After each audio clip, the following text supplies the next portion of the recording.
नमस्कार। आज हम सुनेंगे त्र्यंबकेश्वर ज्योतिर्लिंग की अद्भुत कथा।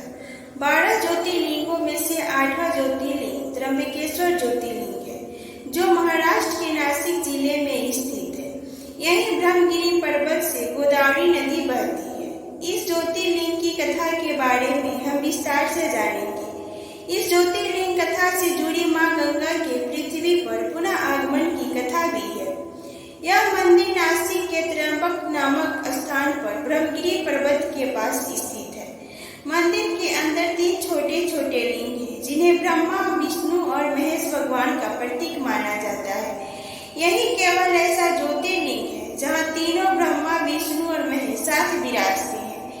एक बार की बात है, कई वर्षों तक वर्षा नहीं हुई थी।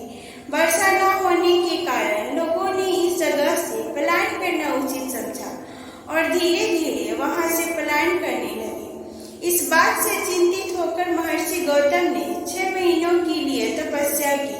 तब उनकी इस घोर तपस्या से वरुण देव जी अत्यंत प्रसन्न हुए और वहां प्रकट हुए और महर्षि गौतम से बोले कि आप एक गड्ढा खोदिए। महर्षि गौतम ने गड्ढा खोदा, तब वरुण देव जी ने उस गड्ढे को जल से भर दिया। जल भरने के बाद वहां पेड़ पौधे उगने शुरू हो गए और सब जगह हरियाली छा गई और सभी मनुष्य, पशु पक्षी जो पलायन कर गए थे यहाँ आ गए। तब सभी लोगों ने महर्षि गौतम जी की प्रशंसा की। एक बार उसी गड्ढे से महर्षि गौतम जी के शिष्य जल लेने गए और उसी समय अन्य ऋषियों की पत्नियां भी वहां अपना अपना घड़ा लेके आ गई। महर्षि गौतम जी के शिष्य और ऋषियों की पत्नियां आपस में झगड़ने लगी कि पहले जल हम लेंगे। इतने में ही माँ अहिल्या वहां आई। उन्होंने कहा कि ये बालक आप लोगों से पहले यहाँ आ गए थे, इसलिए पहले इन्हें जल लेने दिया जाए। इस बात से ऋषियों की पत्नियों को बुरा लगा। उन्हें लगा कि माँ अपने शिष्यों का पक्ष ले रही है। यह जल भी तो महर्षि गौतम के द्वारा मिला है, तभी ये जल पहले इन बालकों को प्रदान करवा रही है।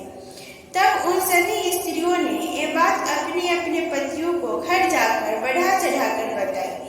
ऋषियों को गुस्सा आया और उन सभी ने महर्षि गौतम से बदला लेने का सोचा। उन सभी ने भगवान गणेश जी की पूजा अर्चना करना शुरू कर दिया। तब प्रसन्न होकर वहां गणेश जी भगवान प्रकट हुए। उन सभी ऋषियों ने महर्षि गौतम को नीचा दिखाने के लिए भगवान गणेश जी से सहायता मांगी। तब गणेश जी ने कहा कि ऐसा महर्षि के साथ ऐसा व्यवहार करना उचित नहीं है। उन्होंने ही तो आप सभी को जल प्रदान करवाया है। लेकिन उन ऋषियों ने भगवान गणेश जी से बहुत हठ किया।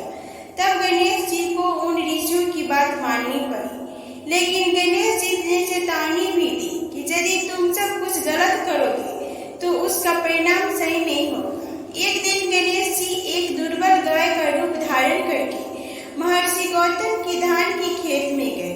तब गौतम ऋषि ने देखा कि ये गाय तो अत्यंत दुर्बल है और उसे अपने हाथ से खाना खिलाने लगी। जैसे ही धान के तिनके का स्पर्श गाय के शरीर में हुआ, वह गाय जमीन पर गिर पड़ी और उसकी तुरंत मृत्यु हो गई। वहां छुपे हुए अन्य ऋषि एवं उनकी पत्नियां सब देख रहे थे और गाय की मृत्यु होने पर वे सब तुरंत बाहर निकल आए। वे सब महर्षि पर आरोप लगाने लगे कि तुम्हारे कारण गाय मर गई, तुम ही इसके हत्यारे हो।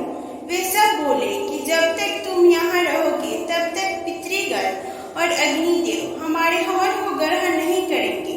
वापस आकर 1 महीने तक व्रत करते हो, फिर उसके बाद ब्रह्मगिरी पर्वत की 100 बार परिक्रमा करते हो, तभी उसके बाद ही तुम्हारी शुद्धि होगी।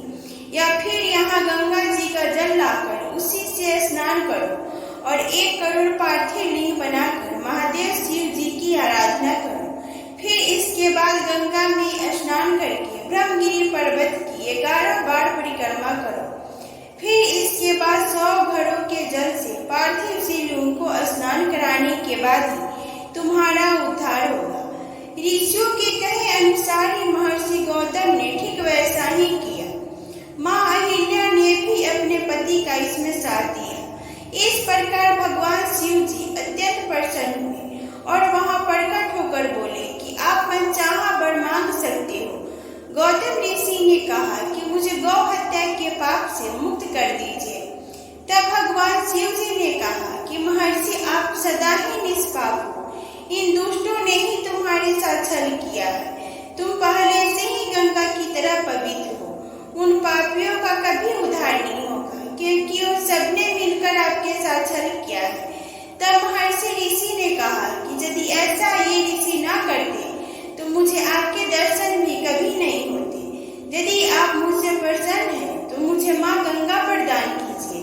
तब शिव जी ने माँ गंगा को धरती पर फिर से अवतरित होने को कहा। तब माँ गंगा ने कहा कि मैं यहाँ तभी निवास करूंगी जब आप अपने परिवार के साथ यहाँ लिंग रूप में निवास करेंगे। तब शिव जी ने कहा, तथास्तु। देवतागण बोले कि जब जब बृहस्पति सिंह राशि में प्रवेश करेंगे तब सभी देवगण यहाँ पधारेंगे। इस प्रकार वहाँ माँ गंगा गोदावरी रूप में विख्यात है और शिव जी वहाँ त्र्यंबकेश्वर ज्योतिर्लिंग नाम से विख्यात है। Thanks for watching.